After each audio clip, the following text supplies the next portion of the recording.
Welcome to Toffee TV. It is the Everton News Daily. Well, Coleman has taken to his private Instagram account to confirm that he has no ACL damage to his knee. Obviously, he went off on a stretcher against Leicester City on Monday night, and he looked in real pain and discomfort after the challenge on him. It's not like him, obviously, to be down like that, to be in those circumstances, and it did take people back horribly to when he broke his leg playing for Ireland. Obviously, a lot of people feared the worst, and obviously coming with his contract drawing to a close, a lot of people thought it might be the last time we ever saw him in an Everton shirt. He's come out and said he'll be back soon. Obviously, we don't know exactly when he's going to be back, but Everton did tweet and put it out on their social media and obviously on their website saying what he said in the tweet. So, on the Instagram post. So, hopefully, we'll see him sooner rather than later. Whether that's this season, who knows? With only 4 games to go, but hopefully it is. It'd be great to see him again this season. And the way he was playing against Leicester, he deserves another contract no matter what happens, because he's still one of our best players, which is mad considering he's 35 in October. So great news, because I think a lot of us, well, all of us, just saddened, horrified by the whole thing. Seamus Coleman means a hell of a lot to a lot of us, if not all of us as Evertonians. So great news to know that Seamus isn't suffering from an ACL injury. In other news today, Everton goalkeeper João Virginia has returned from his loan spell in Holland. He's at SC Canberra. He spent the last few months on the bench at the club, to be honest. He hadn't been a successful spell. He'd started all right, but he conceded a lot of goals.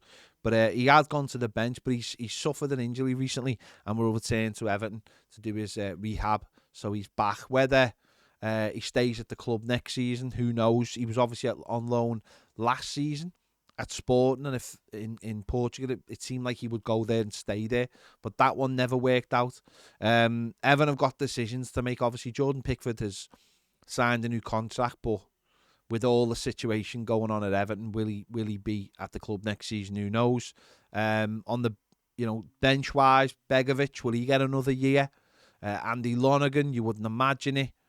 And then Everton have got a couple of younger keepers as backup at the moment. Would be the backup at the moment. So does João Virginia become the backup again, or who knows? Who knows what's going to happen? But he is back at Everton, so we'll have to wait and see. It's been disappointing actually for him. He came to Everton from Arsenal. It looked like he went from Arsenal's under-21s goalkeeper to Everton's backup goalkeeper quite quickly. Or he went from third to backup quite quickly at Everton. So it just hasn't worked out. And obviously he has had Jordan Pickford ahead of him. So we'll have to wait and see what happens to him, what happens to his career as a whole.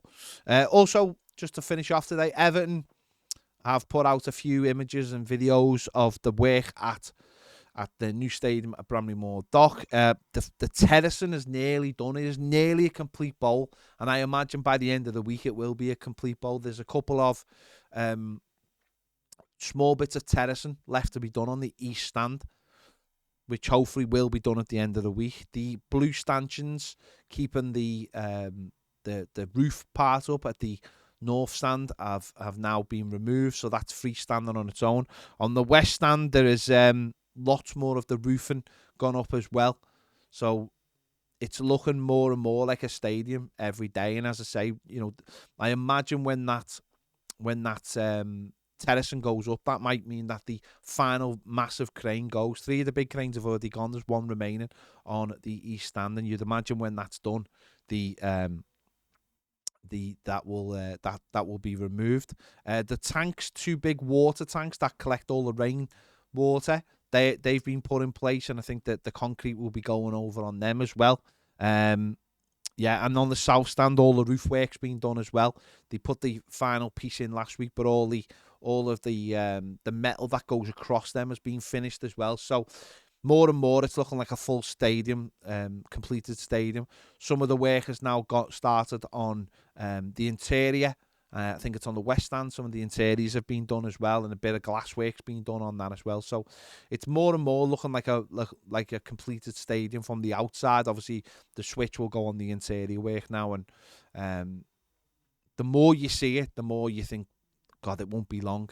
It won't be long. And I know the circumstances of Everton, where that first Everton game will be at the new stadium, but where that'll be, we don't know. But it gives you that little bit of hope, just that little bit of hope, doesn't it, on the club and where we're heading. If only we had that on the pitch. There you go. But it's looking great. And if you go down there, you do see the scale of it. It is huge. And when you're driving, if you're driving out of Liverpool city centre down the Dock Road, when you see it, it just looks amazing. It looks amazing. So make sure you check out all those latest videos on Everton's site, and also all the other great content that's on some of the on YouTube, on some of the people who've been going down getting the drone footage. So it's great to see. There you go. This has been the Everton News Daily. Make sure to give this video a like, subscribe if you haven't already. If you want more great videos, head over to Toffee TV Premier. The link is in the description, and the QR code will come up on the screen in a moment. See you later.